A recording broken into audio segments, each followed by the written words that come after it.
Hello everyone, welcome to another episode of Watercolour Club. Hopefully you guys can all hear me and that I've turned my microphone on this time. I can see the bar moving up and down, which is I think a good sign, but let me know if you can't hear me and let me know if you can't see what I'm doing at any point today. Okay, I've been really looking forward to this. I think I need it today more than ever. It's been pretty stressful lately, but today I'm hoping for a nice, relaxing 2-hour session. I'm really looking forward to painting with you. So we've got 26 people watching at the moment, which is amazing. Hi everyone, if this is your first time watching, welcome. This is for everybody. It doesn't matter if you've never picked up a paintbrush before. I'm just going to talk you through it and hopefully we're going to have a really good time. So let's see who's here. We have got Yenna. Hi Yenna. And hopefully Yenna's mum as well, is that true? And hi Margaret. And hi Margaret again. So 2 different Margarets on the chat there. So we do have a chat, so if you'd like to send me a message, you can pop that in the chat, which is to the left of your screen. If you can't see that, you might need to make sure that you're logged into YouTube. And if you're watching on an iPad or if you're watching on like a mobile device or something like that, I think it only works if you're signed in to YouTube through the YouTube app. So give that a go, and if you do that, hopefully it should show up. I know some people had problems last time about signing in and not being able to see the video, so hopefully that's resolved by now, but if not, we'll just work with what we've got.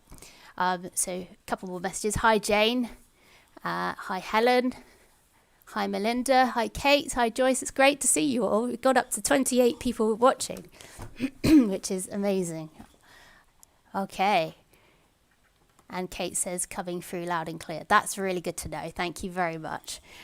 So what I like to do before we get started is I like to show you what I've got prepared. Pardon me, sorry, I got a frog in my throat. Just so that if you need to run off and get anything quickly before... Margaret's just said, I can't see or hear you, Eleanor, but I know her very well, so I think that's not true. I will show you what I've got, and you can grab that if you don't have it to hand, and then we'll get started. So first of all, I've got a jar of water, and I've actually got 2 jars of water because I like to refresh my water during the process of the painting, usually when I start my second one, and it's not very practical for me to get up and go around the tripod and go and get a new jar, so I'll let you know when I change over to my new water so that you can do the same thing.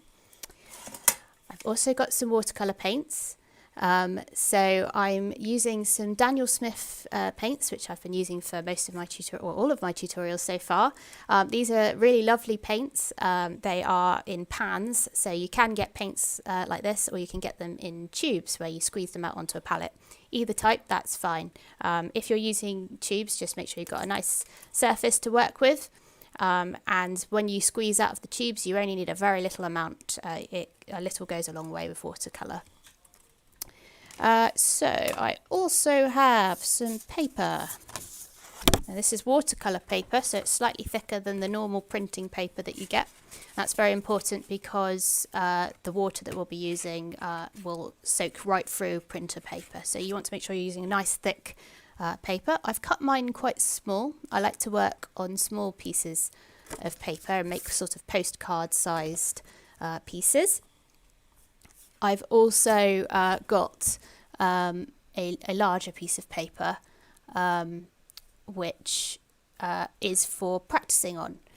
So last time, if you were watching the sunset lake tutorial, then you'll know that we did a few practicing with paintbrush control. So I've got a few techniques to show you on this bigger piece. So if you can find a scrap piece of watercolour paper, maybe the back of a painting that you've been trying and didn't go so well, something like that. It doesn't need to be brand new, it just needs to be dry. So that's that, and some paintbrushes. So I'm using this set of Da Vinci brushes, which are my absolute favourite things to work with. They came in this really beautiful box with a little bar of soap as well. So when I get to wash them, I get a special bar of soap to wash them with, which is very nice and exciting. These are really great. So today I will probably be using a large, medium and a small paintbrush. That's the plan anyway. Quite often I say that and then I use different brushes, but I'll let you know if that happens. And I have some masking tape. This is optional, but I'll be sticking my piece of paper down to the board so that it doesn't curl up away from the camera and gives me a little bit more control. And the other thing, which is new for this tutorial, I didn't ask you to find it for the previous ones, I've got a roll of kitchen paper. I'm going to be showing you a technique called lifting, which involves tissue paper. It's also called blotting, so blotting or lifting, if you ever come across that technique before, I'm going to show you how to get some cool effects with that. So I think that's all of my supplies that I have, and it's great to see so many people here and looking forward. And I've just found out that actually, Margaret, you weren't joking about not being able to hear or see me. Sorry about that. And hi, Andrew. And hi, Joyce. Hi, Matt. Oh, it's good to see you all. I'm so excited. Right, I need to show you what I'm going to be doing today. So I'm going to flip this onto the other view like that. Pop me down in the corner. And today we're going to be doing some cherry blossom trees in this beautiful little scene. I've spent a lot of time with this, working out a composition for the painting. So this is what I've arrived with, and I'm very happy for people to change it up and do things how they'd like to. But the idea for today was to talk you through being able to come from the background where you can see a really light, faint background with the sky and the trees, but you can barely make anything out because it's that far away. And then coming forward, and you've got the bridge and a tree in the distance and a tree closer towards you. So I'm going to talk you through how to break that down into some steps that are a bit more easy to manage, and show you a few techniques. Now, this isn't the usual way that I work with watercolours, but I've had real fun with this. So it's a little bit looser, it's a little bit experimental, you can really have some fun and play with it, but it also means there's not very much control. So things do sometimes go wrong. I've got a big stack of paintings that went wrong. So just to warn you, it might not go right first time, but just bear with it. And also you can watch this tutorial as many times as you like, because it will stay on YouTube after I've finished today. Okay, so I hope everybody's got the things that they need if they're going to be painting along. If you have any questions as we go, then just pop them into the chat, and I will get to them as soon as I can. There is a little bit of a delay between when you put the post up and when I see it, so just bear that in mind, but I will get to it when I can. Just sorting myself out. So the first thing I'm going to do, I'll zoom out a little. First thing I'm going to do is tape down my paper onto the board. It's worth noting that I'm using a board which is upright like this. For some of the techniques we're going to be using today, it is actually easier if your painting is flat on the table. So I'll be doing it like this so that the camera can see what I'm doing. But if you've got a choice between leaning it up or putting it flat on the table, I would definitely go with putting it flat. Just makes it a bit easier when we're using lots of water. So if you're going to be taping your paper down, what I tend to do is pop half of the tape onto the top of the board, top of the painting like that, and the other half onto the board. And let me just position it nicely. There we go. Push it down. And the trick is to try and get these lines on as straight as possible, because when we take it off, this is going to be the border. It's very annoying if you spent a long time on your painting and then you take off the border and you've got a line that's gone like that. It's very sad when that happens. It has happened to me a few times. It'd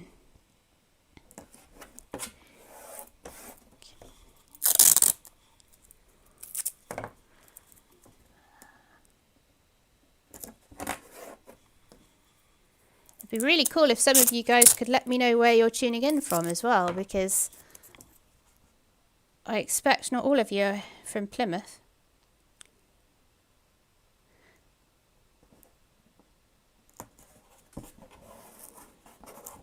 There we go. Oops, I've taken that right off.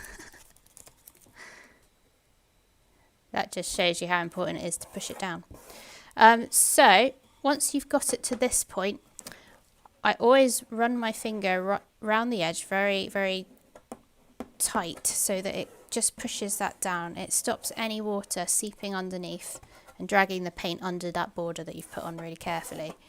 So if you're doing that, just make sure you've gone round all those edges, got them really nice and tight. Margaret Miles is tuning in from Cornwall. Andrew from Cardiff. Brilliant. We are taking over the world. Kind of, I mean southwest.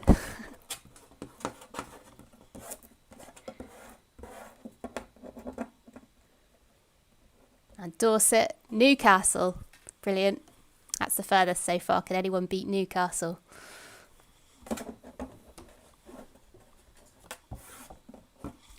Okay.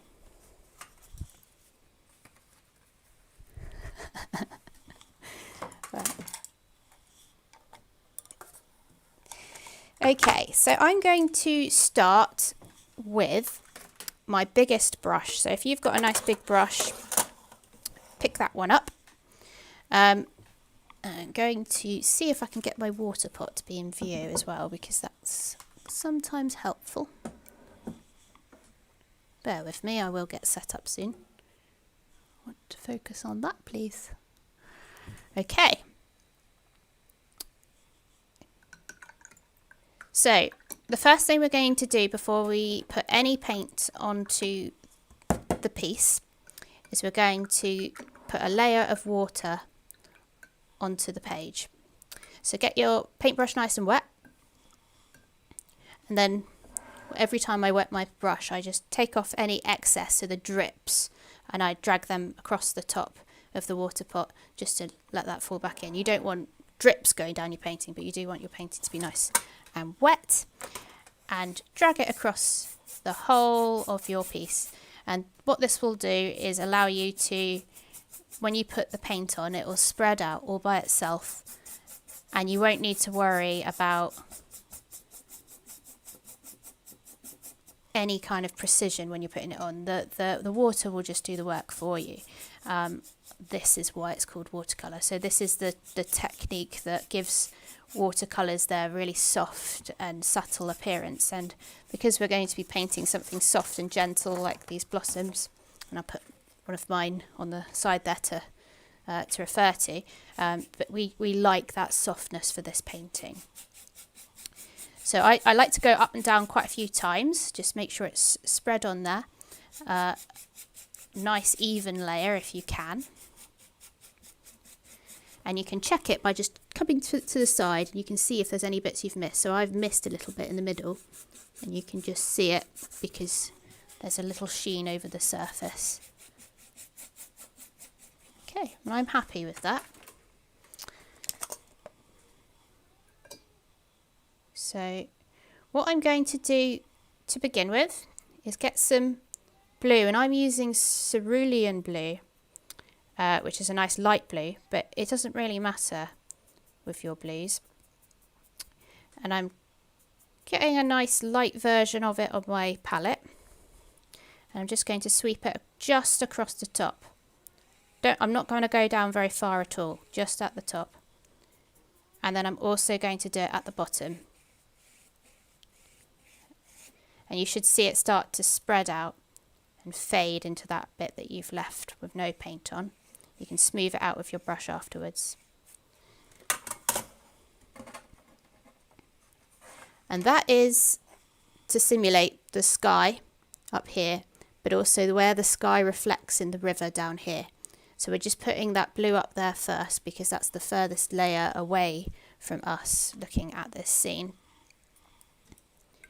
And now while the paint, the piece is still wet, we're also going to use a light pink. Now, it's very tempting when you're starting out with watercolours. They quite often give you a white. We're not going to use white paint today.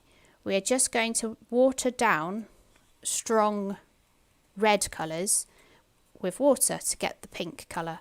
So the red I'm using is not this bright scarlet. It's the one that I've got next to it, which is crimson. I think this is called quinacridone rose, but I forget. There's two in my palette. So that colour is a little bit more pink to begin with. So that's the one I've popped on my palette. I have then washed off my brush and I'm adding lots of water to this, and you can see it turns into a nice pink colour without you adding any white to it at all.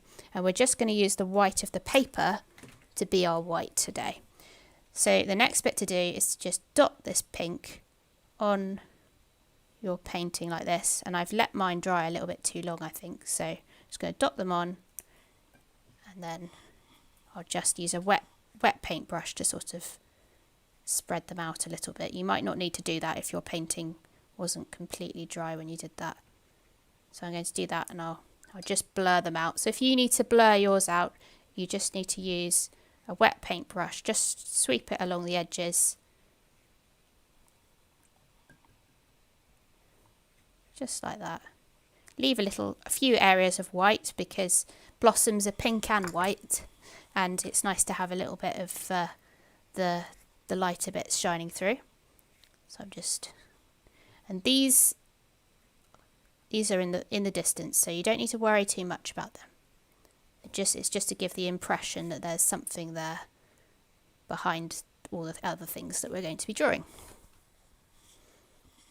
Okay.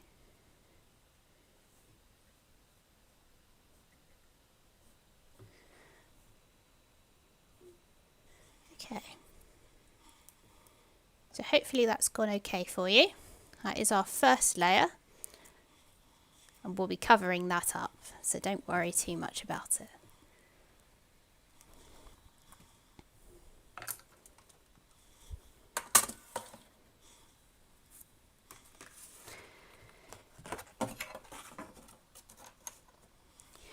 So when you've got your background, like similar to how I've got mine, the next thing we need to do is wait for this layer to dry. And this is the bit that is absolutely crucial, and it's very easy to get impatient and to start working on it again far too soon. So we're going to have to wait. If you've got a hairdryer at home, you can speed up that process. Just use the hairdryer across the top and it will dry. It's also, I don't know about you in the rest of the UK, but it's a really lovely sunny day here in Plymouth. So if you want to rest your painting for a bit on the windowsill, that'll do it, and that will dry it a little bit quicker. But we do need this to be completely dry for the next bit.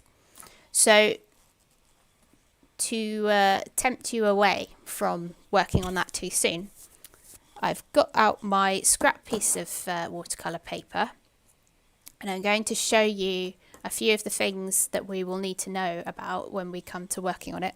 So what I'll do is I'll teach you how to draw this bridge, and if you want to draw a person, I'll teach you a couple of people that you could try, and just show you a few things about controlling watercolour paint, which might be helpful. So in the last tutorial, if you weren't watching that, we did a lot of this trying out different thickness of paint and things like that, and trying to draw some really thin lines, and that was really helpful because it just gave us a good warm-up for when we were putting the really precise details on our paintings. So I'm going to take you through those kind of things again, just for the benefit of anybody that's tuning in for the first time, and just have fun with it, because I think that, and this is definitely the case for me, the way I've learned watercolour painting is through doing it over and over again and making a lot of mistakes, and just trying to find out what happens if I do different things. So it's worth just having a play, getting a piece of paper, or even just getting a sketchbook which is only for playing in, and it's not about making important and beautiful final masterpieces. So I've got my scrap piece of paper here. The first thing I'm going to show you is how to get the lines nice and thin. So we're not worried about what they look like at the moment, just thin, controlled lines that do what you want them to do. So the first important thing is that the paper is dry. So that's why we're leaving this to dry. And the second thing is the thickness of the paint and the amount of paint that you're using compared to water. So I'm going to be showing you using pink because I've got quite a lot of pink on my palette. It's quite nice and strong, and what I like to do is add lots and lots of water to this paint, and I mix it, and as I mix it, I don't know if you can see what I'm doing with my fingers, but I'm just twisting the paintbrush, twizzling it around in the paint. It's very, very soothing to do. And it just pushes all of the bristles into the correct place. Means you've got a nice point on your paintbrush. You can do that for as long as you like. It's very fun. And once you've got a nice thin point and also lots of paint coating the whole paintbrush, that gives you a good chance to get a nice smooth line. So the other thing is to put very little pressure on your strokes. So the more pressure you put, and I'll just show you, the more pressure you put, the thicker that line is, and the more spaces turn up. So let's zoom in so you can see. So there's more spaces in that one because the paper is sort of dried up my brush. So I go back in with some more water and I gather up the paint in the same way again. And I do recommend having a go with some different thicknesses. So this is about right for me, but let me show you what happens if I add way too much water. So I'm going to get this bit, and it's a bit blobby on my brush, and I'm going to try and do some controlled lines, and you can see they sort of drip and you end up with this thick bit at the bottom, especially if you're painting on something raised up like this. You'll end up with little water drips. So you're trying to find a balance between the paint being wet enough to move across the paper, but not so wet that it's going to drip everywhere and ruin some of that control that you've been working really hard on. So have a little practice, see how you get on, see if you can get lines that do exactly what you were wanting them to do, and see if you can get some more experimental lines. So perhaps you want less control. Sometimes that's helpful if you want to draw something that's not really straight. So if I ever want to draw the ground, I tend to hold the paintbrush further back because it gives me a bit less control and it gives me a nice natural looking ground. So that's another little trick. Okay, so you can practice that for as long as you like. It's a really good exercise before you start painting. You start going in with detail. So when you've got the hang of it, I'll show you a couple of techniques for painting the bridge. I've got some more comments. So Jenna says it's definitely not a sunny day up north, but she's got the window open and can hear the birds. That's lovely. And Abby is sat outside painting in her garden. That sounds lovely. That sounds really nice. I might do that soon.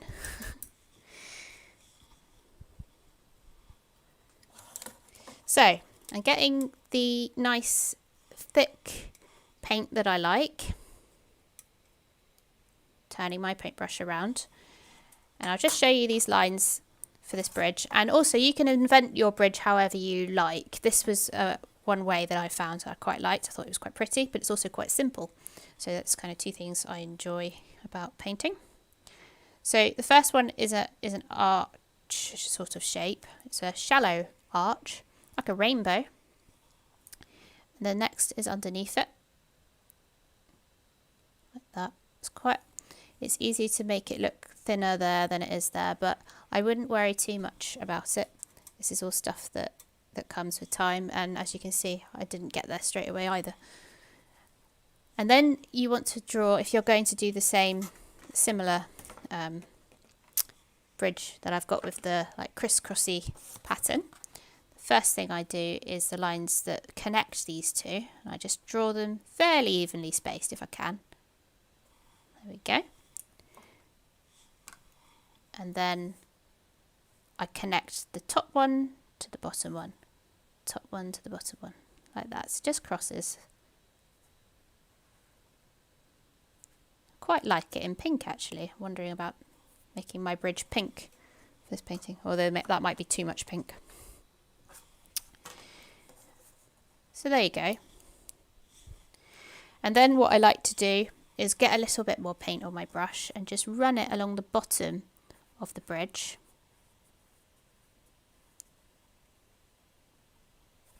And that creates a little shadow just to make the bridge look a little bit more 3D. And you can do the same thing underneath the top bit, which is like the railing. I haven't mixed a different colour. What's happened is because watercolour is transparent, the more paint that you layer up, the darker the colour looks. So you don't need to worry about mixing a new colour, which is a really nice little trick to know. So I'm just doing lines along the bottoms of the crosses. You can have a play with that and see what looks good. There you go, that could be one little bridge design. You might want a straight bridge.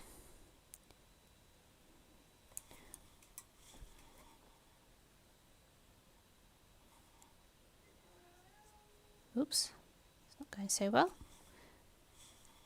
It's okay because you're in control of these bridges, so if that happens, like what just happened to me, what I'm going to do is just make the top railing bit just a bit thicker. There's no reason why it wouldn't be thicker. And then maybe I do some really thin railings down.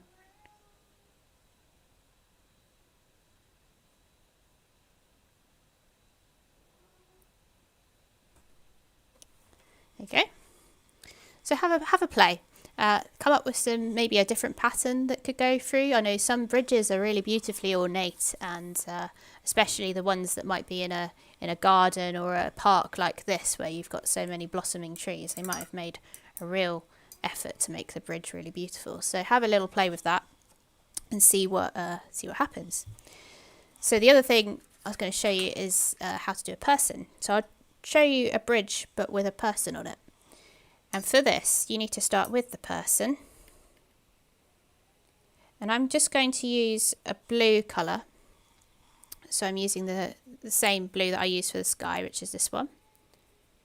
And I'd usually make it a little bit darker, but just for showing you what I'm going to do, I'll just use it like this. You want quite a lot of paint. Enough water to get it moving. And this is the version, this is basically the watercolour version of Stickmen.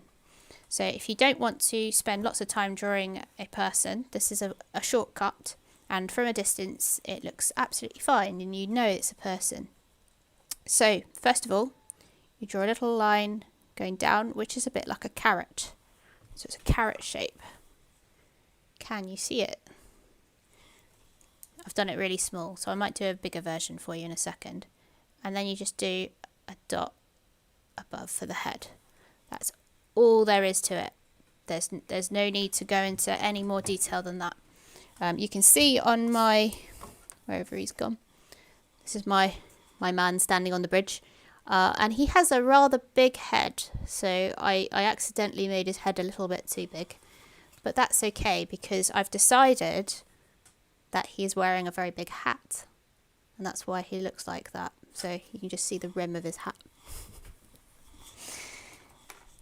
So once you've got your person like that, You need to let him dry before doing the bridge.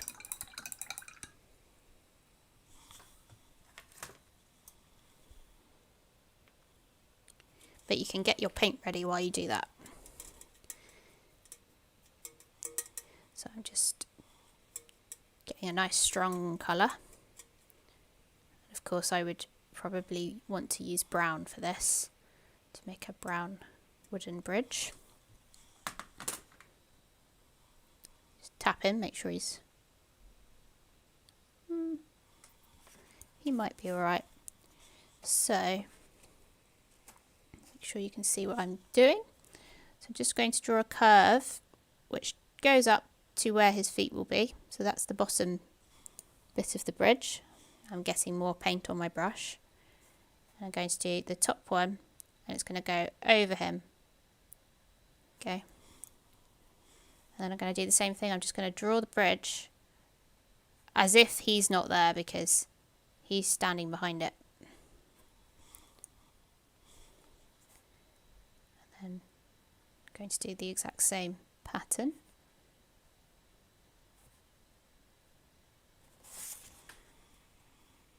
And there you go, you've got a person standing on a bridge.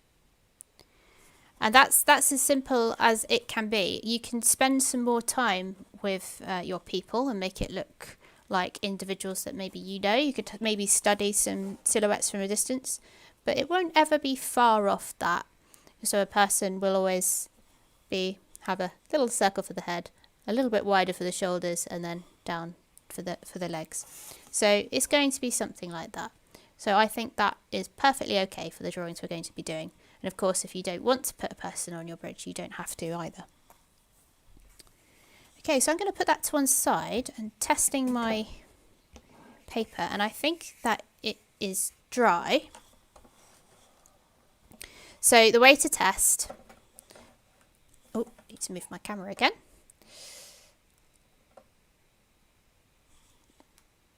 Yes, so the way to test is to just tap with the back of your hand. And if you can feel that it's damp, then it's not ready. You need to wait a little bit longer.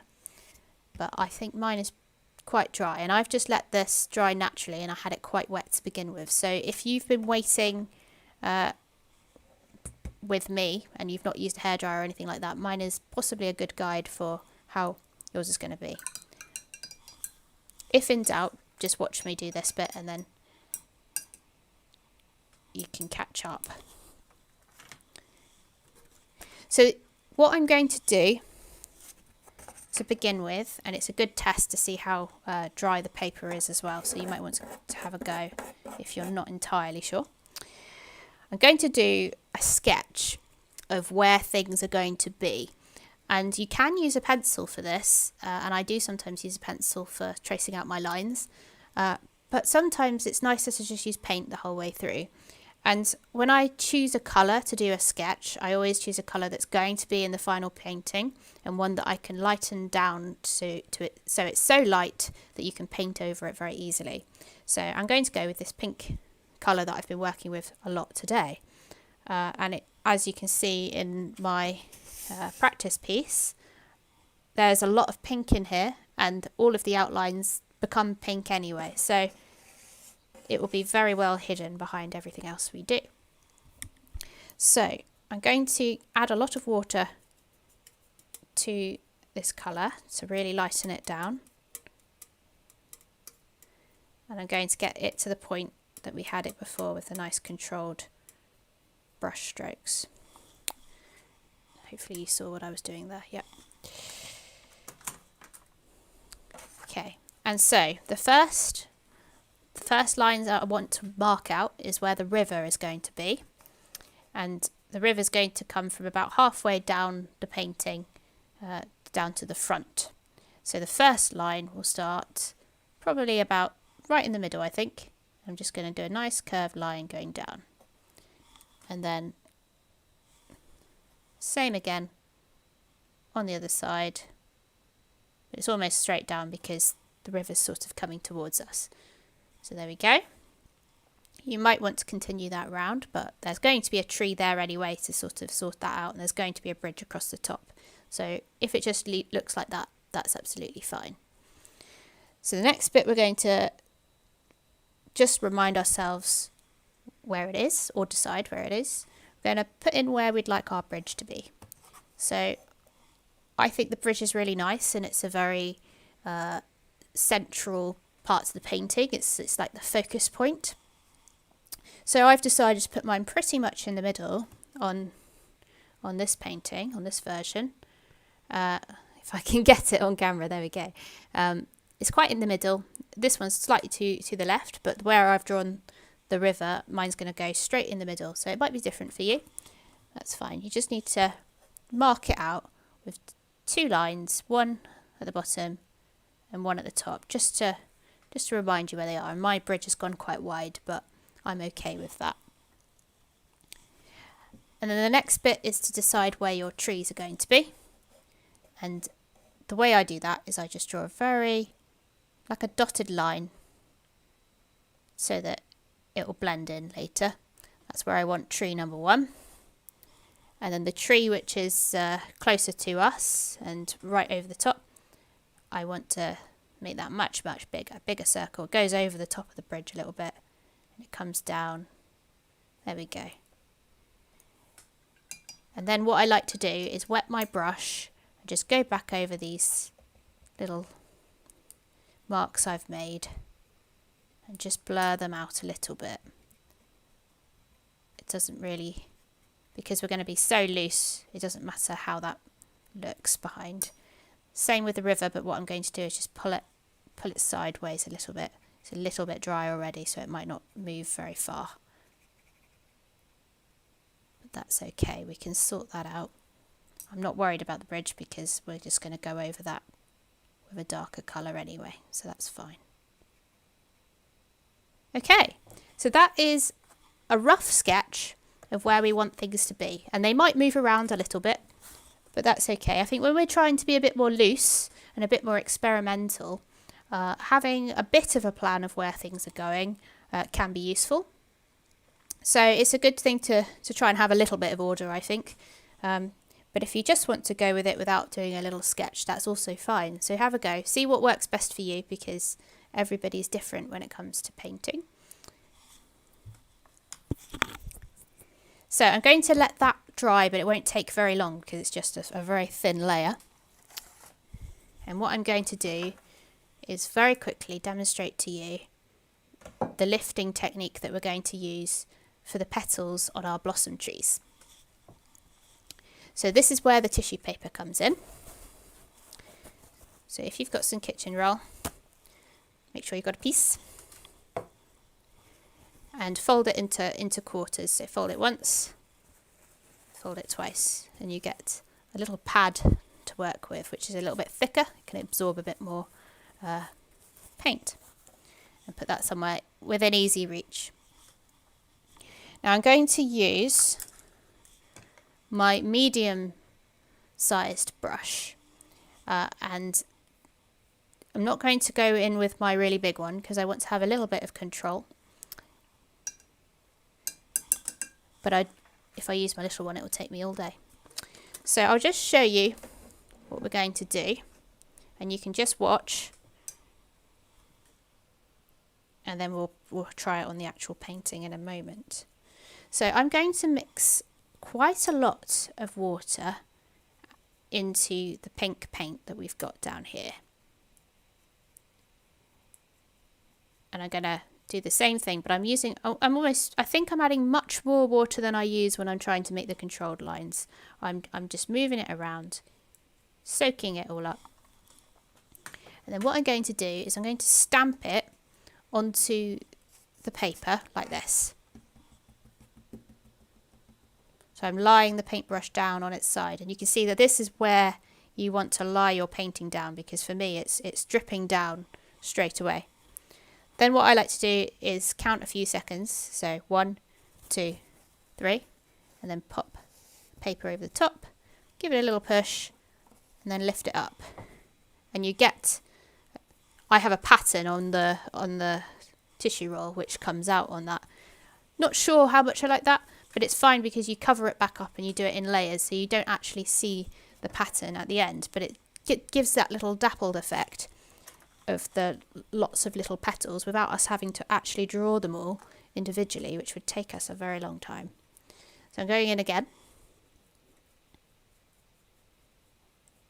I'm going to go straight over the top of what I've just done.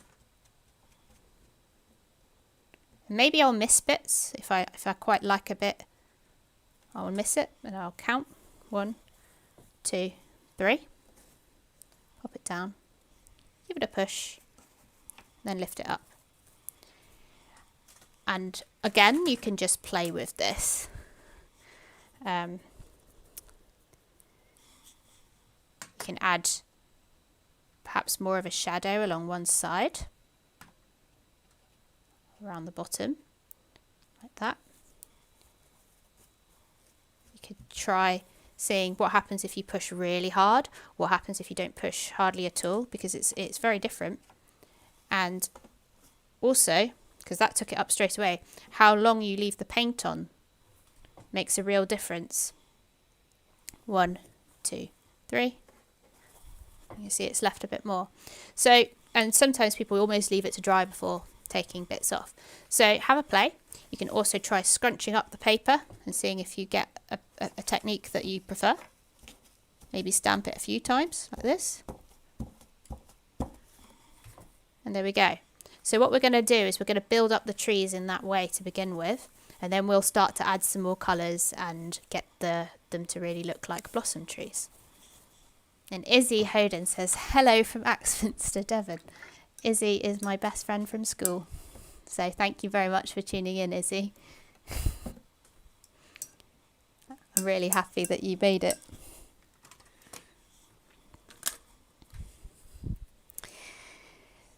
So let's go for it. Let's see what happens. So I'm going to top up my palette with some nice pink paint.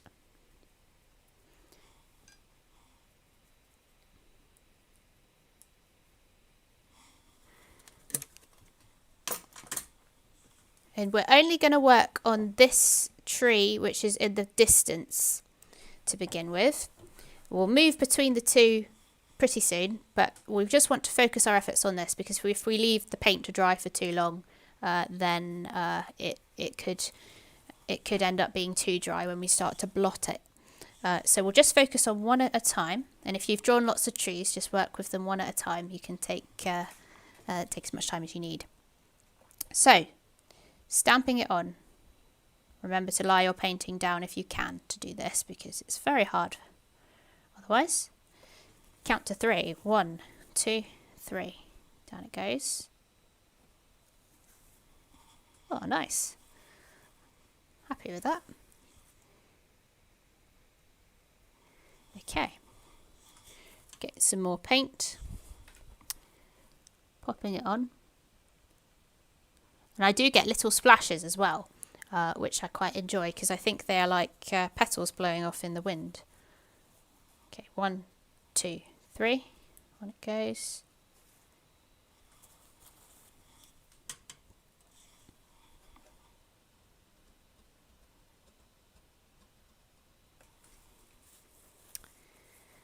One, 2, 3.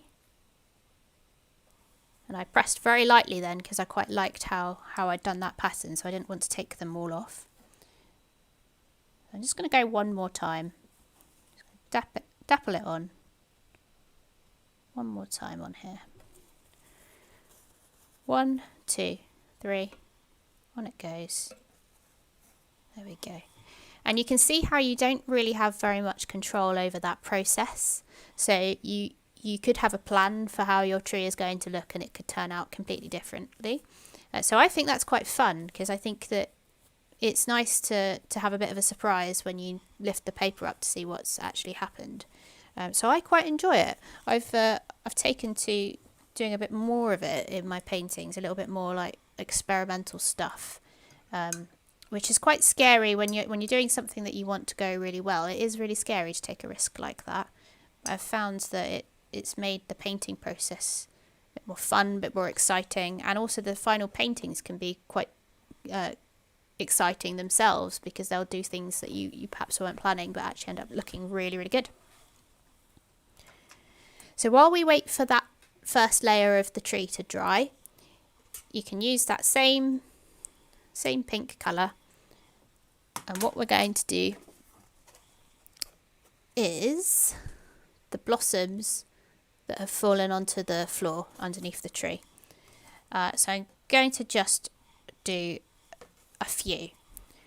So I'm just going to dot a couple on at a time, so just like a little selection of blossoms, and then pull them up again. And a few more. I like to leave a lot of white because it just helps there to be a bit of contrast. If the ground was too busy, it would just blend right back up into your tree, which you don't want to happen. So you just want to put a few on there. Just a suggestion at this point. We can go back in later and be a bit more choosy about where we're putting our petals. Don't know if you heard that, but my cats are at my door at the moment, meowing to get in.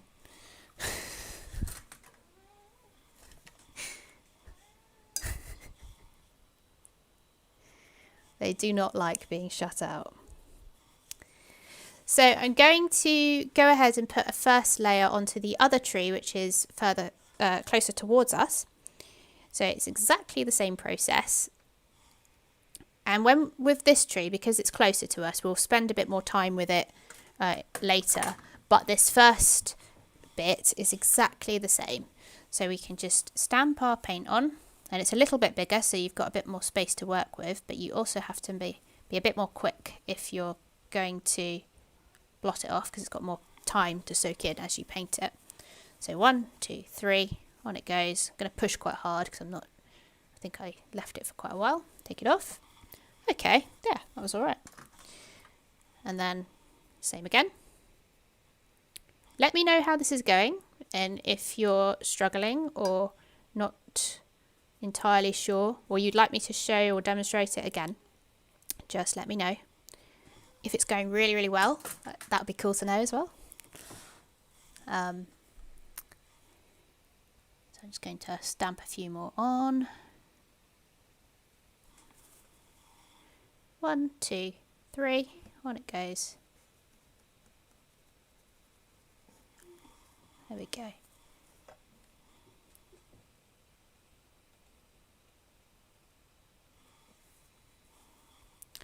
One, 2, 3. On it goes. Great. Okay, I'm happy with that as a layer for the blossoms. I think what looks really nice is when there's lots of areas of light and dark, because cherry blossoms, they grow in these beautiful little clusters, and they sort of shed their shadow onto each other. So you end up with these clusters of beautiful little bunches of flowers. They're really, really hard to draw precisely. So this is a really nice technique to just give the impression that there is sort of bunches of flowers going on like that. Yes, enjoying it. I'm going to add a few petals onto the floor of this one as well, this side. I'm going to just add a touch alongside the river, but I'm going to leave a gap between the tree and the ground there, so that it doesn't blend in. We don't lose the edge of our tree. There we go. A few more maybe. All right. So now it's time to do the bridge. So if you've decided to draw a person onto your bridge, it's time to draw your little carrot stick man. I'm not going to do a man on my bridge. I'm going to just start with the bridge itself. It's just going to be an empty scene. But if you would like to do a man, you want to draw him first, or her, lady. And I'm going to make a new colour now, because we can't do the whole painting in pink and blue. Well, I guess you could. I did do a few versions with the bridge being blue, which was quite fun. But yes, I'm going to show you a different colour. So I'm going to do the bridge in brown, and I'm using this colour brown. I don't actually know what it's called, but if you've got a burnt sienna, something like that, that's really nice brown to use. And I'm going to pop it down here. Getting quite a lot of it because we will need this for the stalks of the trees as well. Now, I'm not going to use it straight like that. I'm going to add a little bit of blue. And I'm going to use this, the other blue. So I had this cerulean blue. I'm going to use this, which is ultramarine. And it's just a little tiny bit because it's quite strong. Blue is a very strong colour. I'm just going to pop it in and let it darken that brown. So I do it in little bits because it's very easy to go too far. So if you're ever trying to darken brown, you darken it by adding blue. It's common to think that you would add black, but actually it kind of just makes it it does make it dark, but it also makes it less vibrant as well. But blue keeps the vibrancy of the watercolour and makes it darker as well. Okay, so we need to make sure that it is nice and smooth and flowy so that we can do our lines for the bridge. And if you're not feeling confident, take a deep breath and draw a couple of practice lines on your scrap piece of paper before you go for it. You can take your time, but just make sure you're nice and relaxed, your shoulders are nice and relaxed, and then you can go for it and draw over those lines that you did earlier in pink. They should be able to, this brown should cover them completely. Now you can see my tree went over the bridge, so I'm going to just go up to the edge of that tree. I'm using little strokes rather than one big line, just because I'll feel like I have a bit more control. But if you have a nice steady hand, go for it in one if you want. So I'm getting some more paint to do the bottom curve. I might start it from behind that tree as well. There we go. Nice little curve. Okay.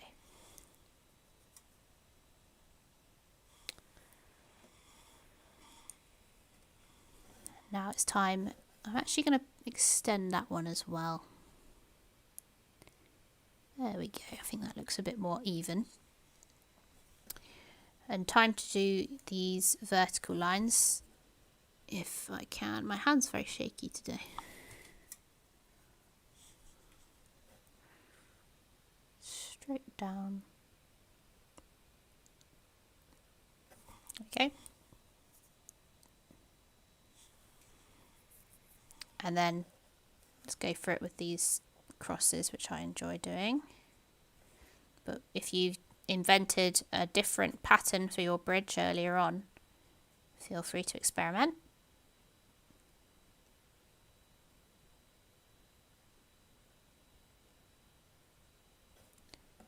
There we go. Just tidying up a few of my lines because there was a couple of little escaped little droplets that came down, probably because I'm working on it at an angle, so you may not have that problem, but if you do, you can just work back over it. Remember, this bridge is made of wood, and wood has got lots of imperfections in it anyway, so going back over it with little brush strokes will actually possibly make it look even more like wood.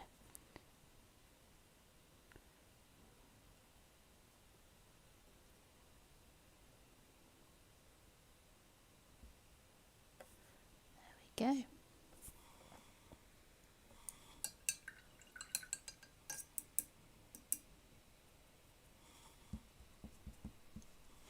So it's time to do the stalks of the trees.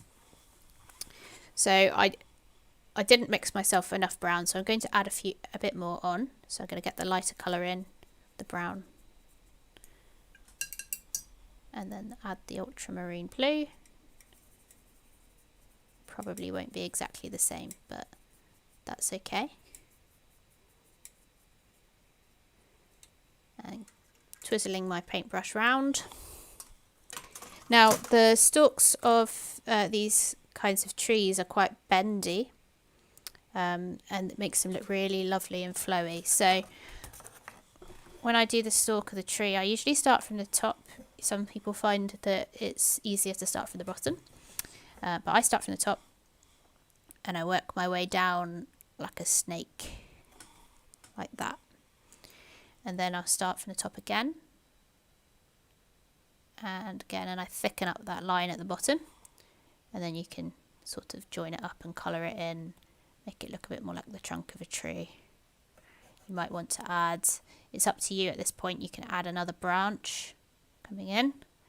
You might want to add a branch that sort of has been covered up by blossoms there but then comes out. That can be a good idea. Maybe there's another one here, but this one, remember, is a little bit further away, so you won't be able to see every single detail of this tree. So you just want to put an impression there.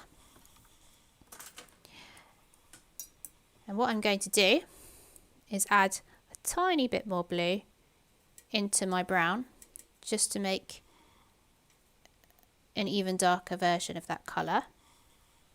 And I'm going to start on the bridge and then come to the trunk. I'm going to add some shadows on.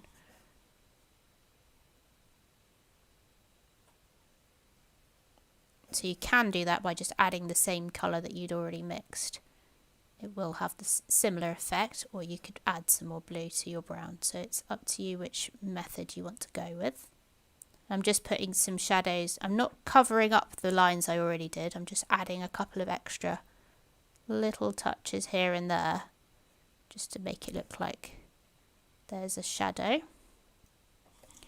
And at this point, I'm also going to draw a little broken curve down here. So a little dotted line of brown, and that is the reflection of the bridge in the river.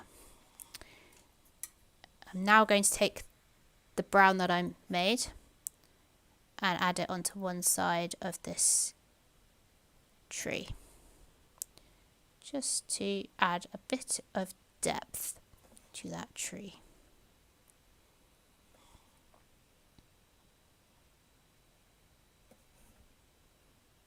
There you go.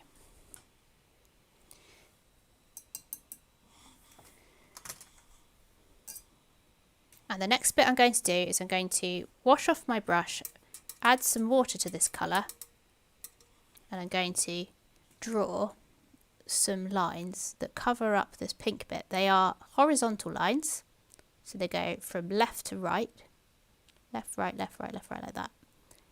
And they just go over the top of the pink line we drew for the river. And it just like starts to look like the bank of the river. You can do it on the other side as well. Make sure it's nice and light, it's not too overpowering. Left, right, left, right, left, right. Just like that. And then you can use just a damp brush to smooth out, perhaps smooth out the brown that you put in for the bridge reflection. And then pull out some of those brown colours, pull them out that way. Push them around a little bit, push them up onto the bank, pull them out into the river. Just make it look a little bit more natural. Okay. So now we're going to go back in for a few more blossoms. So I'm going to top up my pink. As you can see, it has gone.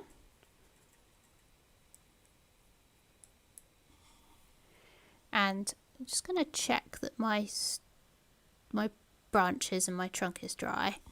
I think it is, but I'm going to be careful not to go too far over them just in case, because you might end up lifting up those bits. So just going to pop over the top, find your tissue, 1, 2, 3, on it goes. I'm going to do that one again. There we go, and then again.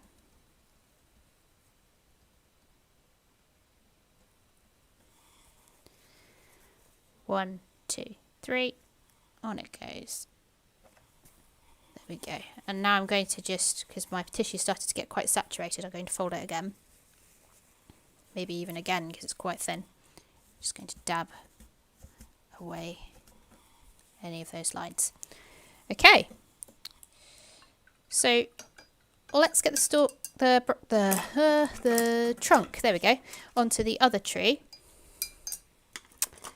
Words escaping me today. So, nice light brown colour.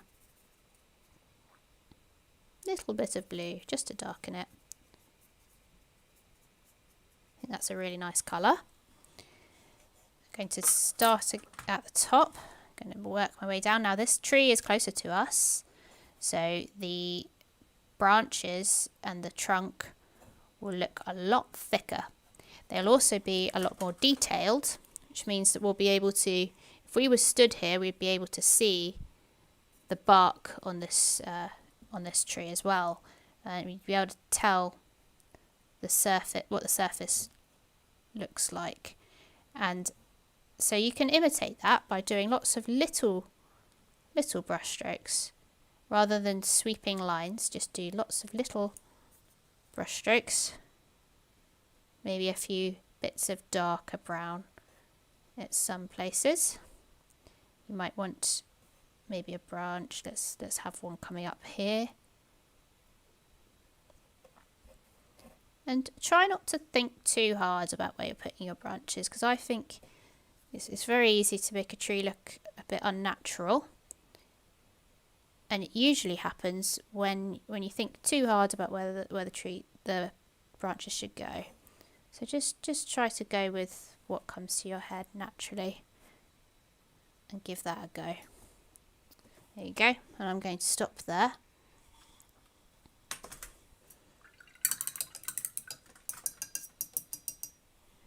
I'm going to add a tiny bit of blue into my brown, just to darken it.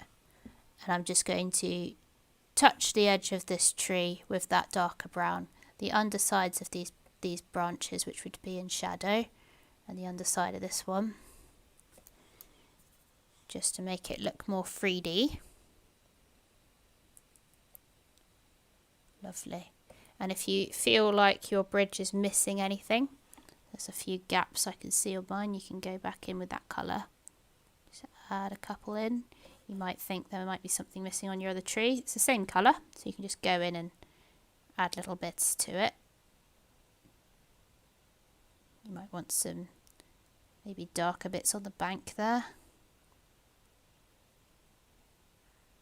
There you go.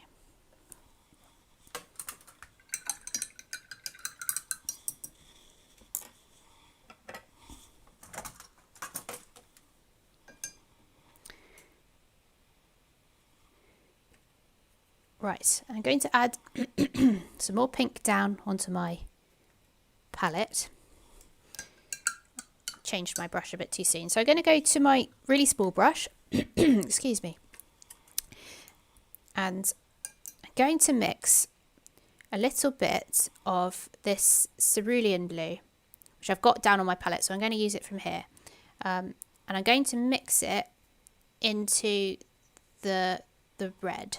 So you get this like plum sort of purple. So it's a very nice dark purple.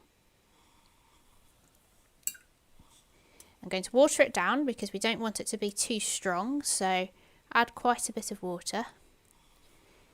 And I'm just going to dot these on. So these are going to be the blossoms which are really in shadow. So you'll find them at the bottom of the tree and along the side, which is away from the light. And I think for this painting, the light seems to be coming from this direction.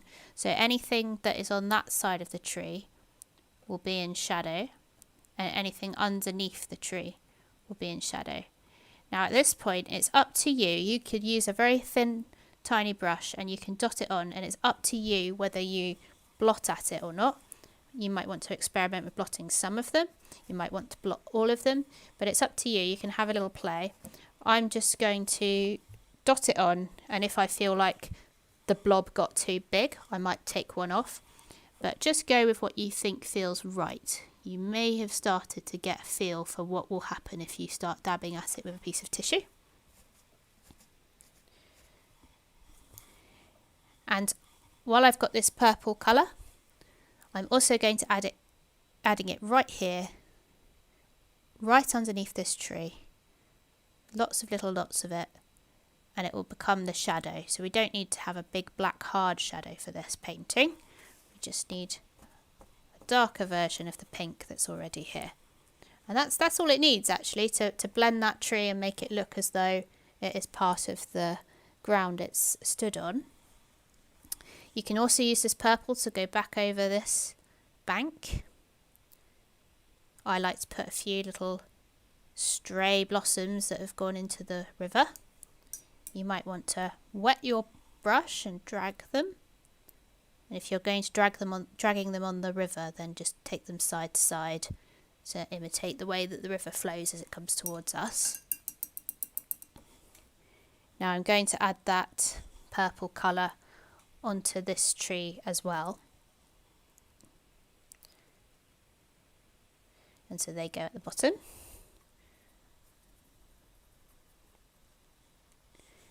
And it goes up on this side of the tree. Okay, so take some of those blobs away.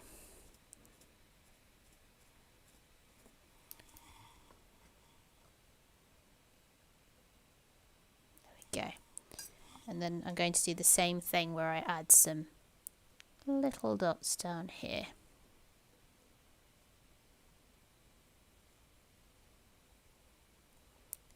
And I think I'll also take some across here.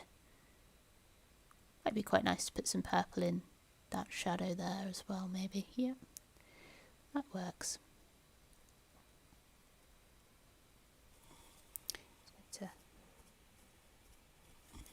Okay.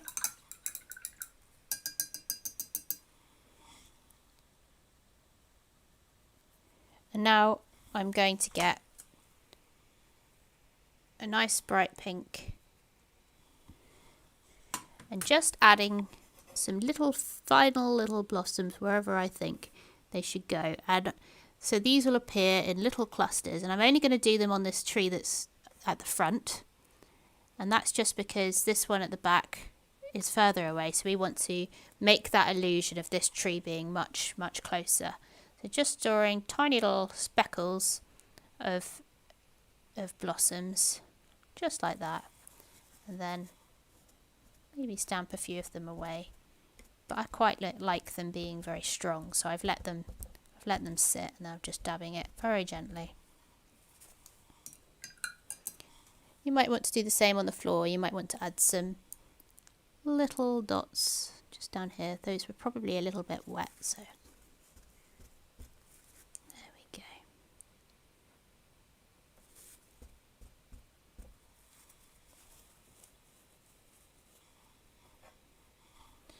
And what I'm also going to do though is add a little bit more on that side. It looked as though it was sort of blending in with the ground behind it, so just drawing a little outline.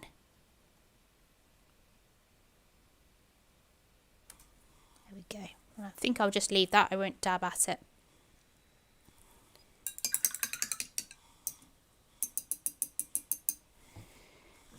And the final thing, I'm going to get just a little bit of pink on my brush, and I'm going to sweep it down the middle of the river. Now, we often draw our rivers in blue, but the rivers reflect whatever they are nearby, so they might reflect the sky, so there's a little bit of blue peeking out there, but they'll mostly, in this painting, they'll mostly be reflecting all of the blossom trees that are around. So that's what we're going to add to make our river look like it blends into the scene. And maybe, just to keep with the style, I'll blot at those little corners there. There we go. Now you could keep going with that for as long as you wanted, so you could really work on those blossoms and layer it up and take it back and layer it up and take it back. You could add more and more little clusters on here. If you had a bigger piece of paper, you could start with something very small like that and you could come forwards. There's so much you could do with this, and you could add different patterns to your bridges, you could change things around. There's lots and lots of ways to make it really yours. And to also use this technique for other things. So you could use this trick that I've showed you with the tissue paper for all kinds of floral things, for fields where you might want the grass to look like grass, but you don't want to draw every single blade of grass because that would take you a very long time. So it's a really nice technique. I really like it. It takes a bit of getting used to and a little bit of trial and error. But I think that it's really important to try new things out every now and again when it comes to painting with watercolour. And I've really enjoyed this. This has been really new to me and really effective. So there we go. So I'm going to do another painting, the same one, but I'm going to go through it a little bit more quickly.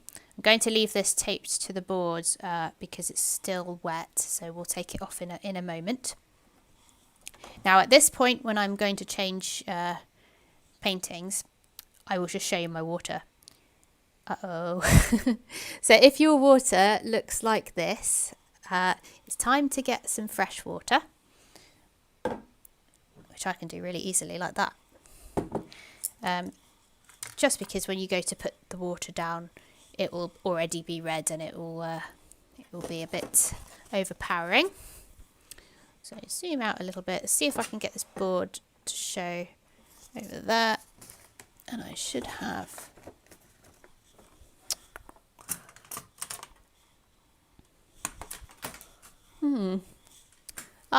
here we go, the thing I've lost today. I was wondering when that was going to happen. Okay, so I've lost my piece of card that I like to use to prop things up to, so I'm going to have to find a new piece of card. Okay, I found a new piece of cardboard. So this will have to do.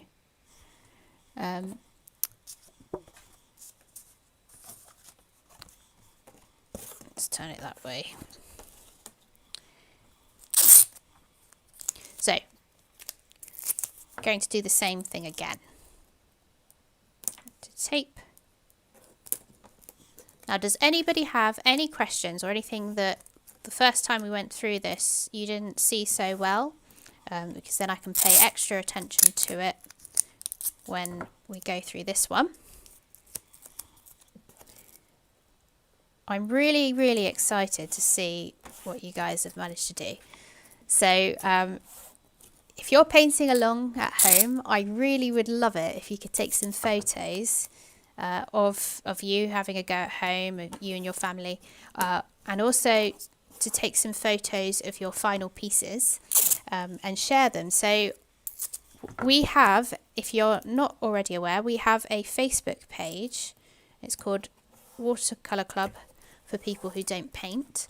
And that page is for all of us to use. So you can upload your photos onto the page and we can all see it and we can comment on it and give you a thumbs up and say what we love about your paintings and things. So that's been working really well. So thank you to everybody who has been submitting their paintings and to the people that have been commenting as well on each other's work. That's been really good. So there's a link to the Facebook page in the description of this video. And you can click on there, and what you need to do is click on write a post and then upload your photo there. Just be aware that that is public, so if you are sharing photos of yourself, your family and your paintings, make sure that you're happy with those paintings being public before you post them. Melinda says my colours bled too much. Okay, so that could either be that your painting was still quite wet when you started to layer things up, or it could be that your your paint was quite wet when you were adding it on. So maybe try using a stronger paint, so less water, more paint, and seeing if that helps. And if it's bled out of the outlines too far, then that suggests that your painting perhaps wasn't completely dry. So if you do have a hairdryer, you could just give it a blast before you move on to each step, just to make sure that it's definitely dry. Hopefully that helps, but if not, we can have a chat about that at some point. Okay.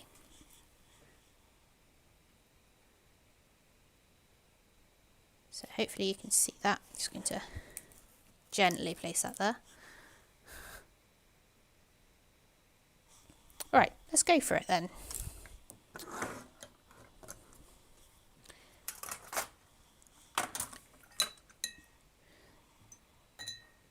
So first things first is getting that layer of water onto your page. So let's get that on nice and evenly, top to bottom.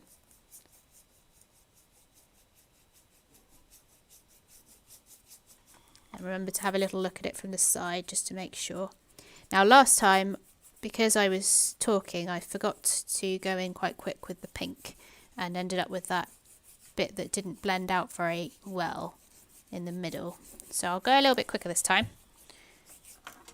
And I've already got the paint on my palette, which helps. So I'm going to take some blue, pop it along the top, and a little bit on the bottom as well. And then I'm going to nice and quickly come in with that nice loose bit of pink, and I'm going to dot it on. That's better. It's blending out now. So you can see what happens. It naturally wants to blend out into that water that you've put down. Well, now I've shown you the technique, I could probably also have a little go at tapping it back as well. That works. Have a go at that as well. Also, the paint will dry lighter.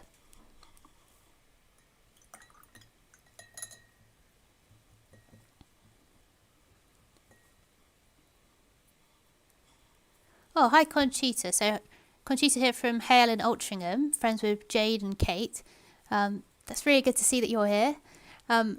Enjoying these tutorials, but only just managed to join this one now, so we'll watch from the beginning later to catch up.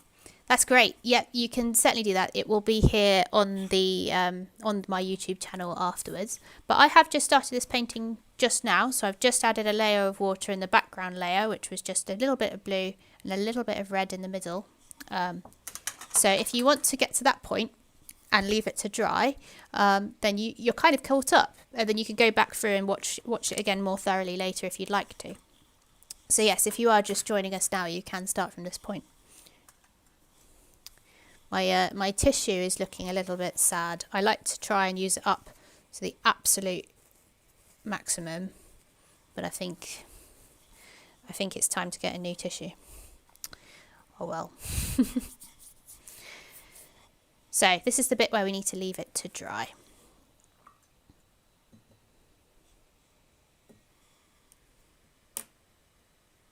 So Matt says, I just stepped away because a friend knocked on the door with a homemade Bakewell tart. That's the best excuse for not doing a painting I've ever heard.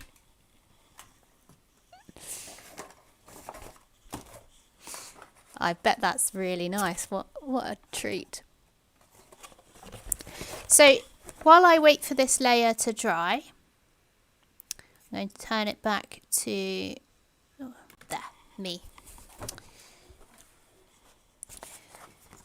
I'm going to, so for anybody that is joining for the first time, I just want to show you what the previous tutorials that I did were about. So if you want to go back on YouTube onto my channel and watch them again, then you can. So the first one was these like forest scenes where you've got the forest really faint at the back, the trees really faint at the back, and the ones at the front are in focus. These would make, I think, really nice Christmas cards. So if you'd like to go back and watch that one's called the forest tutorial. And the next one that I did was Sunset Lake. So with this one, we learned about how to get things to come forward from the back, and how to get these nice controlled lines across the front for the silhouettes. How to make a story as well for the back of your painting, and make your painting truly yours. So there was a few little tips and tricks in there that you might want to go back and have a look at. Also, I did a little bonus video this month, and I didn't publicise it very much because I wasn't sure how it was going to go. So I just tested it with a few people just to see if people would enjoy it. But it was a painting that I was asked to do, and I basically decided to start it live on YouTube. So I talked through a little bit about what I was doing, but it wasn't really a tutorial that you would follow. It was more just a demonstration and a few little tips and tricks here and there. But this is how the final painting turned out. It's St Andrew's Church in Plymouth, and it's hopefully I got that on screen. It was a commission by the shop at St Andrew's Church, and they wanted a painting done specifically of the sculpture here of St Andrew. And they wanted either a painting or a photograph. So I showed them what I do with my paintings usually, and they asked me to do one. So I've finished it. He was really happy with it, which is really good. And he'll be getting that after all of this situation is cleared up. But I did do that as a test, so if you'd like to go back and see that, it's called Paint and Chat Live, I think. And you can go back and you can watch me make a start on that painting. So I don't finish it in the time. It was 2 hours, so that took about 6 hours in total. So I get about a third of the way through the painting. And if you want to watch me do that, that'd be really great. And I'd also really appreciate some feedback as to whether that's the sort of thing that you might be interested in tuning into, because if you are, then I'll arrange more things like that. So let me know, because obviously I like to do things where you can come out with a painting at the end of it. But if you would enjoy some just sit and watch kinds of videos, then yeah, I could certainly look to arrange that too. Okay, let's have a look, see where we're at. So my background is dry. And if anybody, like Melinda, if you were having problems with your paint starting to blur out, just make sure your painting's really dry. And if you're not entirely sure, either give it a blast with a hairdryer or just hang on for another 10 minutes or so just to be absolutely certain. So let's go back to that view. And the first thing we want to do is a little sketch to show where things are going to be. And I'm going to use one of my paintings. Which one? Let's use this one as a guide. So I've got too much on my stand at the moment. Let's zoom out a little. There we go.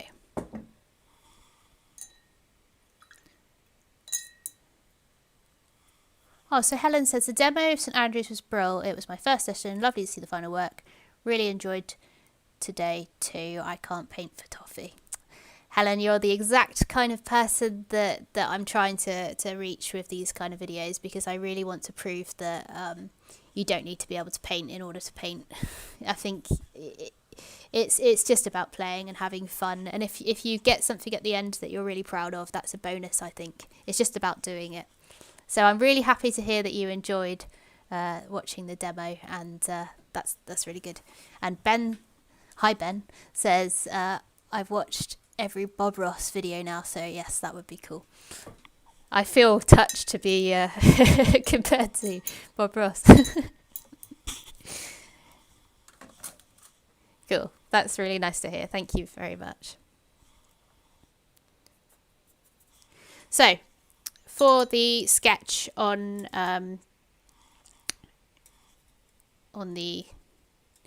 for the painting, words are not coming easily today. Going to use a very nice light pink colour, so I've added a lot of water to that just to make it very, very light. And like last time, we're just going to draw a few lines to represent some of the major points in this painting. So the riverbank is the first one.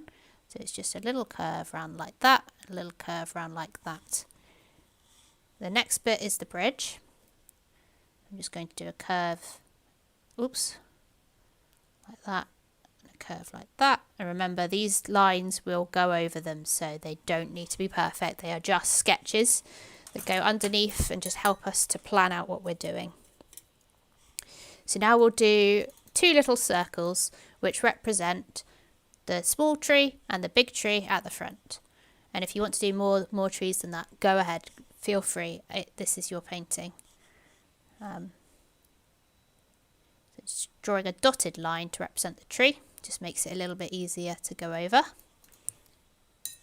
And then a bigger dotted line on this side, nice and big.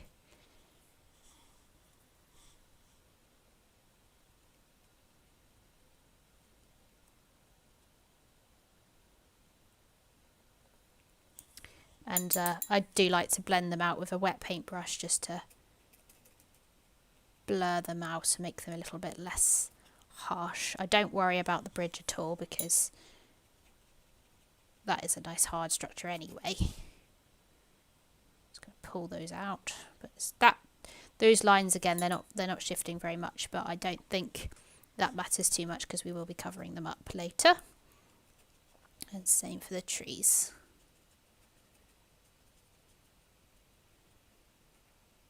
There we go.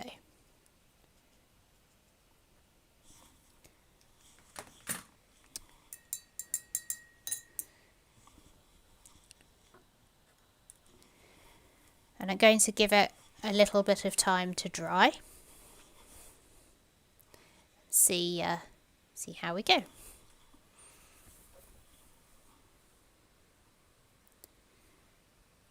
So we've got 32 people here today. At the moment, I've not been watching that number so much today because I've been concentrating really hard. But thank you everybody for tuning in. It's really good. I think this is my third tutorial with Watercolour Club that's been like this.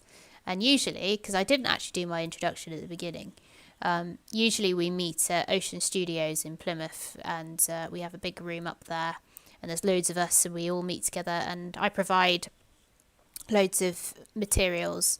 I don't do tutorials like this. It's just a case of people come along, they might bring something they're working on, or they might work from some of the source material photos and paintings that I put around. And then I just walk around the room and chat to people and give people little tips here and there. So actually this has been really nice because I've been able to go through the process of a painting from start to finish with you guys. And so that's been really valuable, I think, and it's also meant that I can reach a lot more people. But I am very much looking forward to the day when it will be okay for us to all meet again at Ocean Studios and paint and chat, because I think part of it is definitely the socialising and meeting new people and just trying new things out in a space which is really friendly and inviting. The cafe is also really nice, so I do miss that very much. So I am looking forward to going back. But I think that this experience of doing these tutorials online has been really good and fun. I will probably keep it going in some form after we go back to normal. So yeah, if you are joining us from around the country, when things go back to normal, there should still be things for you to join in with from a distance, which will be quite nice. I've always wanted it to be really accessible. Okay, so I'm going to get myself a new piece of tissue paper, place my other one, and I'm going to fold it in half. That wasn't in half. And in half again. So I've got a nice little pad to work with. And we're going to do the blossoms now, which is using that lovely lifting technique. So put your piece of tissue somewhere safe. And I'm going to add some pink back onto my palette. Now, we want a nice wet pink colour on all sides of the brush, so roll your paintbrush around in it.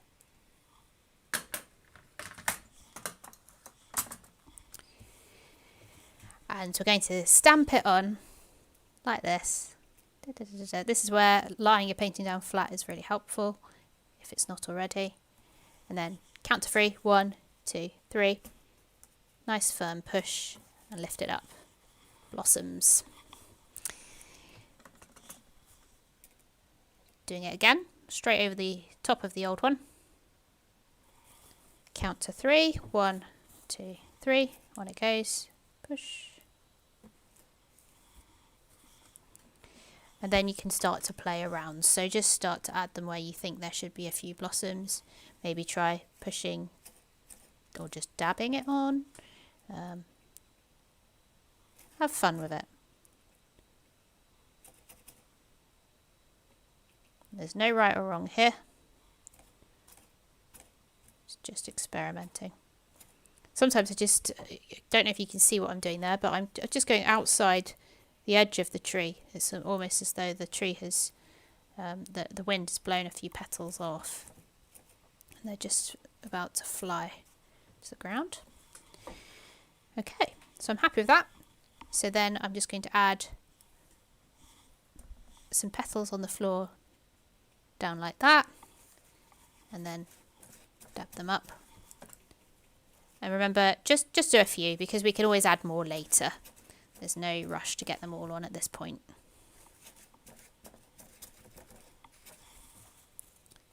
Okay, and I'm going to go ahead and put the first layer onto the other tree on the other side as well. So I'm getting some nice pink and some adding some water to it. Let's show you what I'm doing. Add the water to it, roll the paintbrush round, and this is the exact same thing again. So we're just going to stamp it on. Nice and loose, don't think too hard, and then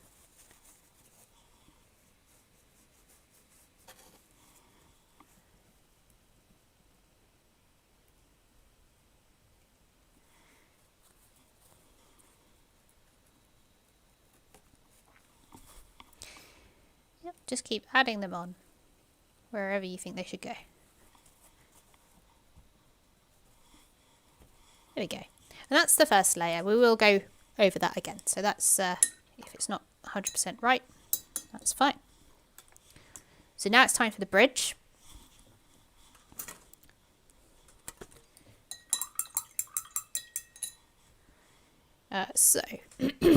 Colour for the bridge. I'm going to mix a brown. So I'm using a nice light coloured, almost reddish brown. Adding that down here where it was before on my palette. And I'm adding a little bit of the ultramarine blue.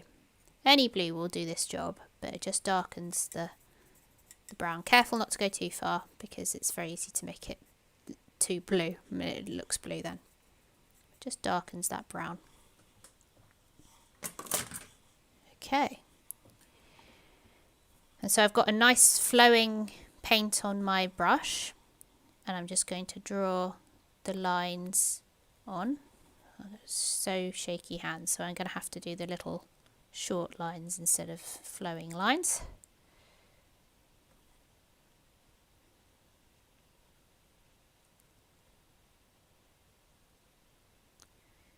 There we go.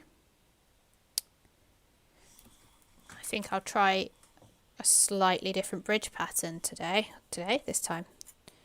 Not sure how that will go, but that's alright. We'll find out soon. So I'm going to do the same vertical lines to start with, and then I'm going to do like a circle, yeah, in the middle of each of them. Oh, that wasn't in the middle. Oh well. Circles are quite hard to draw with a paintbrush, so I tend to do them in 2 halves, and then I'm going to just do the same thing but like a cross, but leave like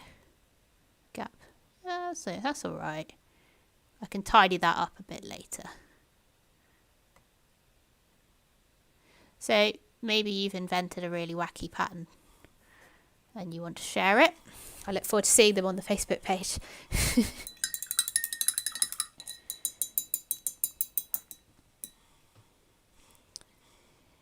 Okay. So now you've mixed a nice brown. You can use that same brown to do the tree trunk. So roll your paintbrush round in it.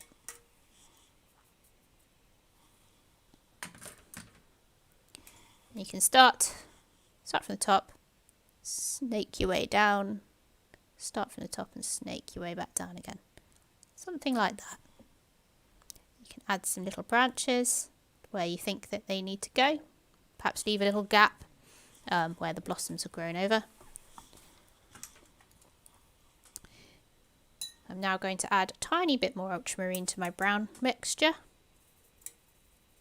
Just to darken it further. And I'm going to pop some shadows on the bridge to begin with. So just along the bottom there.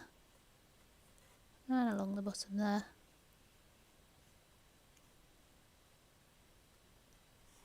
Also going to pop the reflection in, so just little dotted lines, little dashes. Okay. I am going a little bit quicker this time, so there's less precision.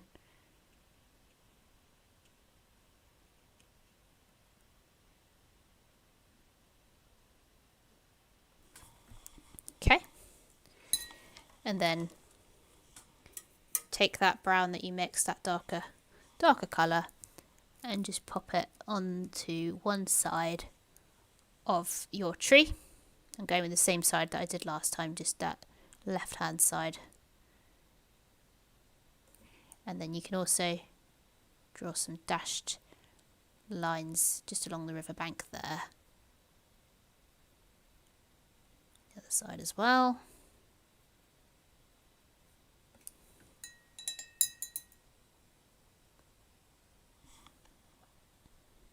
And then I'm just going to pull them out, soften them out. That looks all right. I'll go for the trunk in the other tree as well. So I'm just refreshing my palette, so a bit more of that reddy brown. A little bit of the ultramarine, but not too much.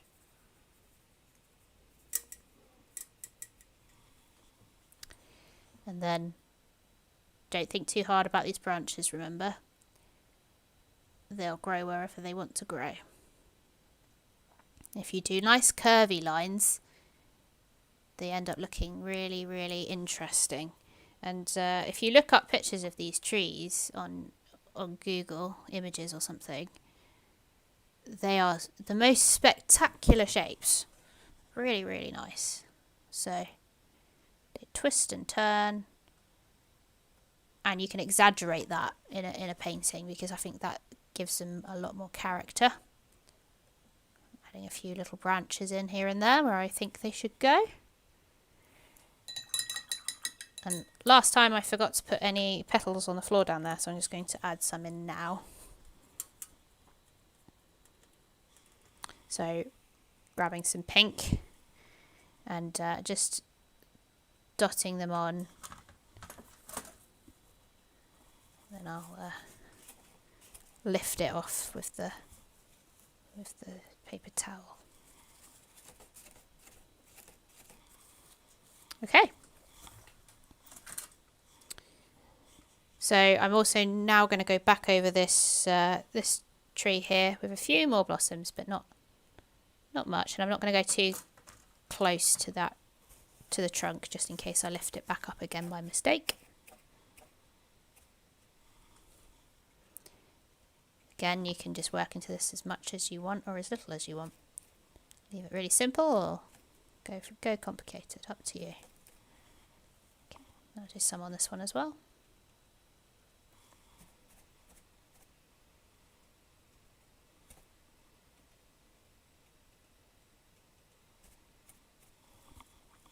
And you might want to add some more petals as we go. I always leave a gap just to make sure that the tree really stands out against the floor. And I think leaving some white in a painting is very important too.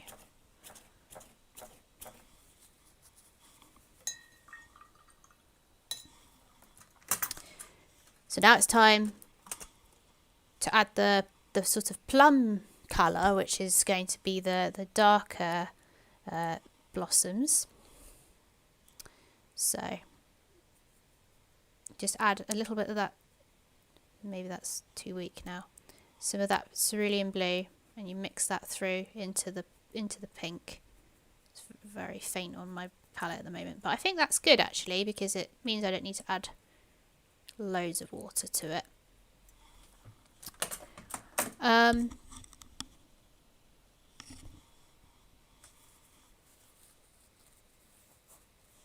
So I'm going to add some of these purple dots along the bottom there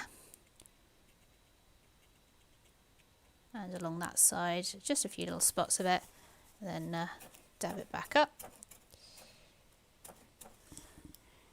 And the same on this one. I'm not going too overboard with that tree in the back because of how far away it is.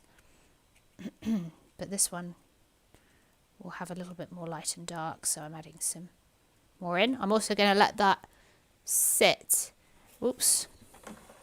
Oh no, you could see that. I was looking at the wrong one.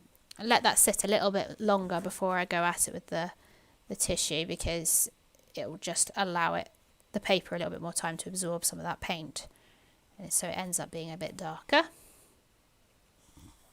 And you can use that purple colour to make a nice little shadow under your tree. That tree's gone down onto the masking tape, so I don't need to draw under that one, but it would have a shadow down here, so you can add some of those on. Maybe you want some in the river, so just dotting it along, and one like that. There we go.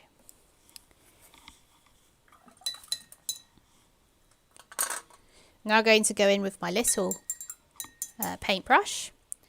I'm going to add a little bit more ultramarine to my brown to make it dark.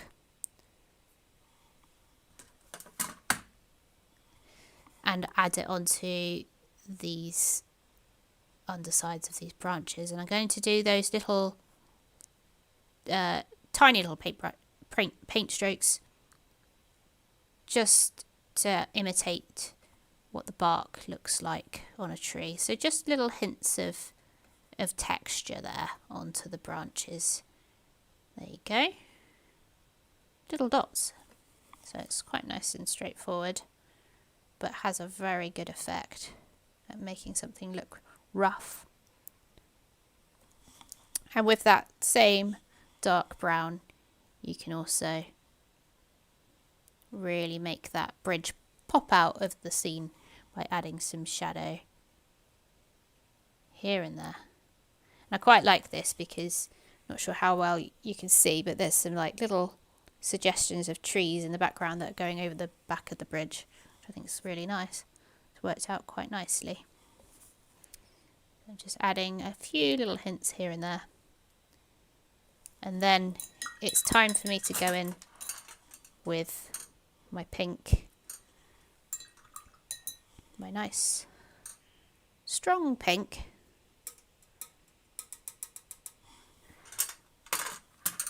And I'm going to draw, like I did last time on this tree here, the little clusters.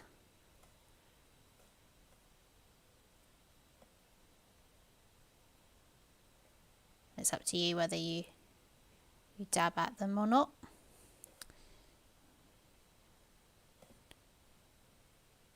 I might just do these ones at the top. Okay, and leave the others. And you can add those colours further down as well.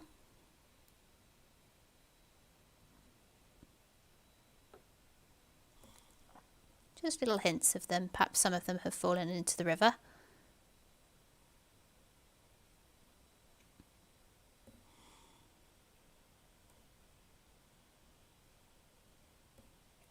but you would be able to see more of them towards the front of the painting than you would at the back, so you wouldn't see many at the back there. It would be too far away.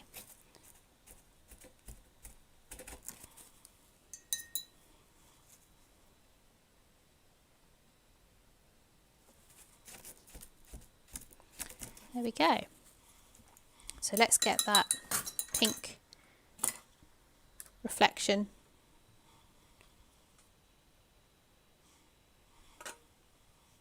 into the river. Just pulling it down like that.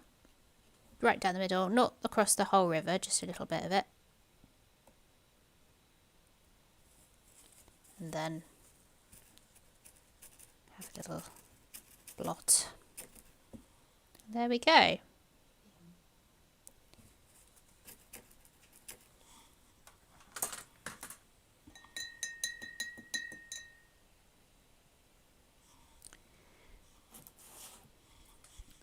So there we go. That's two versions of the same painting. And hopefully that was nice and clear for you all, that you could follow along at home. This one is now nice and dry, so I get to do the magical bit where I get to take the masking tape off. First of all, Yenna says, we're really happy to hear that there may be some bits for us up north. Brilliant, yes, there will be. I'm excited about that too. It's been really good to have some people that can usually come to Watercolour Club joining in with me. And Melinda says, this has been great, Eleanor, but like you, I'm longing to go back to the studio. I'm counting this one on my loyalty card thing. Oh, good. Oh, that's really kind of you. Thank you very much. Maybe if you're going to choose a colour, go for this like lovely pink colour to cross it off with. So usually with the loyalty card, so you can buy a ticket that allows you to go to Watercolour Club for a few weeks in a row or whatever, a few times, and I colour them in with a different colour each time, so it can be pink this time. So if you have taped your piece down onto your surface and you're going to lift it up to reveal the border, don't just tear it off, because all your hard work could get damaged. It's very easy to accidentally tear the paper. So you need to make sure that your paper is completely dry before you try this. It is worth, if you've got a hairdryer, giving it a blast, because not only will it make sure your paper is really dry, it'll also melt some of this adhesive on the masking tape, and it will just give it, make it that much easier to pull off. But if you're doing it like me, what you need to do is find a corner, and I'm holding it down with my thumb so that there's a bit of resistance there, and I am pulling just to the right like that. It comes off nice and clean. So when we go for the bottom one, it's the same thing. So you get an edge. I'm going to move my thumb down to there and pull it across at a right angle. And then where that one's underneath, I'm going to just pull it around and up. We're nearly there. And then from left to right. There we go. There we go. So that is the painting. Oh, you can't see it at all. There's the painting with a nice, nice straight border on there. So that's I'm pleased with that. This one is still a bit too wet to take off, so I'm going to leave that one. So before I consider a painting to be finished, it needs to be signed. I sign mine with a pen, as you'll know if you've watched any of my tutorials before. You can use paint, you can use pencil, you can use whatever you like. But I just like an inky pen. So I'm going to pop my name just within the border there, just on the actual painting itself. You could choose anywhere to put your signature. It could go at the top, it could go in the middle, it could go in the border, it could go on the back, but I like to show it off on the front. And the other thing is that because we are in such a historic time at the moment, what I've been suggesting, and it was brought up in our first online tutorial was we should be dating our paintings. So today is the 17th, so 17 what is it, 05 2020, and now it is a historic artifact. There you go. Let's have a look. I might be able to get away with this. I might regret this, but it'd be good if I could get them both off. Okay. How not to get masking tape off, let's see. Okay, not too bad, not too bad.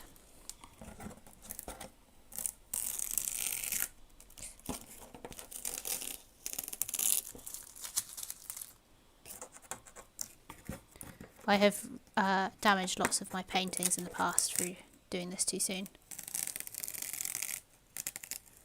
Oh, good. Whew.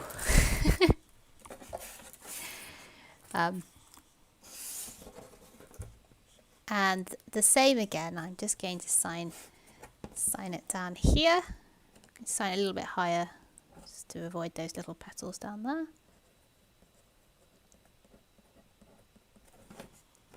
And I did one with dashes and one with dots, but that's all right. There we go. So they're finished. And I think these make lovely little presents for people. And I've been collecting all my paintings that I've done at this size. I've been collecting them all together to give out to all the people that I've missed while we've been stuck in our own houses. So perhaps that's something you might like to think of doing. I hope you have really enjoyed yourselves, and I hope you've got something that you're really proud of as well. I'm looking forward to seeing your paintings, and like I said before, please do upload them to the Facebook page. If you don't have Facebook or you're not on the page for whatever reason, you can send them to me in an email, and what I'll do is I will pop my email address into the comments down here so that you can see that, and send me an email if you would rather.